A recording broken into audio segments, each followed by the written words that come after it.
Tamil Nadu Sivaganga custody മരണത്തിൽ അജിത് കുമാർ നേരിട്ടത് അതിക്രൂര പീഡനമെന്ന postmortem report. ശരീരത്തിലുള്ളത് 44 ബാഹ്യമുറിവുകൾ, വയറ്റിൽ കമ്പുകൊണ്ട് കുത്തിയതിന്റെയും സിഗരറ്റ് വെച്ച് പൊള്ളിച്ചതിന്റെയും പാടുകൾ. തലക്കേറ്റ മർദ്ദനമാകാം മരണകാരണമെന്നും പോസ്റ്റ്മോർട്ടം റിപ്പോർട്ട്.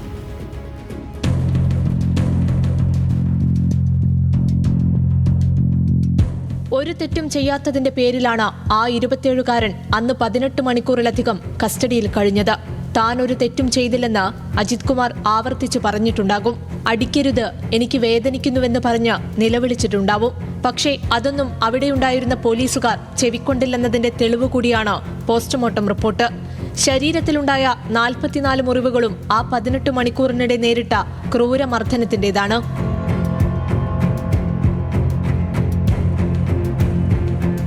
തലക്കേറ്റ മർദ്ദനമാകാം മരണകാരണമെന്നാണ് പോസ്റ്റ്മോർട്ടം റിപ്പോർട്ടിൽ പറയുന്നത്. തലച്ചോറിലും ഹൃദയത്തിലും രക്തസ്രാവമുണ്ടായി. വയറ്റിൽ കമ്പി കൊണ്ട് കുത്തിയതിന്റെയും ശരീരമാസകലം സിഗരറ്റ് കുറ്റികൊണ്ട് പൊള്ളിച്ചതിന്റെയും പാടുകളുമുണ്ട്. ഇരുമ്പ്, പ്ലാസ്റ്റിക് പൈപ്പുകൾ മുതലായ വസ്തുക്കൾ ഉപയോഗിച്ചാണ് യുവാവിനെ പോലീസുകാർ മർദ്ദിച്ചത്. ശരീരത്തിൽ നഖം കൊണ്ട് മുറിപ്പെടുത്തി, നിലത്തിട്ട് വലിച്ചിഴച്ചു. ശരീരം മുഴുവൻ തല്ലിച്ചതച്ച് രക്തം കട്ടപിടിച്ചതിന്റെയും പാടുകൾ പോസ്റ്റ്മോർട്ടം റിപ്പോർട്ടിൽ പറയുന്നു. ഒരേ സ്ഥലത്ത് തന്നെ നിരവധി തവണ അജിത് കുമാറിന് പ്രഹരമേറ്റതിന്റെ പാടുകൾ റിപ്പോർട്ടിൽ പറയുന്നു. ബലം പ്രയോഗിച്ചുള്ള കൊടൂര പീഡനങ്ങളുടെ 18 മണിക്കൂറുകളാണ് 27-ാം തീയതി അരങ്ങേറിയത്. മർദ്ദനത്തെ തുടർന്നുണ്ടായ ആന്തരിക രക്തസ്രാവമാണ് മരണകാരണമെന്നും പോസ്റ്റ്മോർട്ടത്തിൽ പറയുന്നു.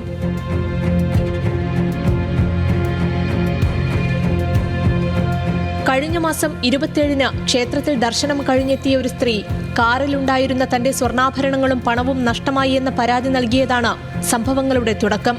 വാഹനം പാർക്ക് ചെയ്യാൻ സഹായിച്ച അജിത് കുമാറിനെ പോലീസ് കസ്റ്റഡിയിലെടുത്തു. അജിത്തിനെ ചോദ്യം ചെയ്യാൻ കൊണ്ടുപോയപ്പോൾ ബോധം നഷ്ടപ്പെട്ടുവെന്നും തുടർന്ന് ആശുപത്രിയിലേക്ക് കൊണ്ടുപോകുന്ന വഴി മരണം സംഭവിച്ചുവെന്നുമായിരുന്നു പോലീസിന്റെ വാദം. എന്നാൽ പോസ്റ്റ്മോർട്ടം റിപ്പോർട്ട് പുറത്തുവന്നതോടെ പോലീസ് വാദം പൊളിഞ്ഞിരിക്കുകയാണ്.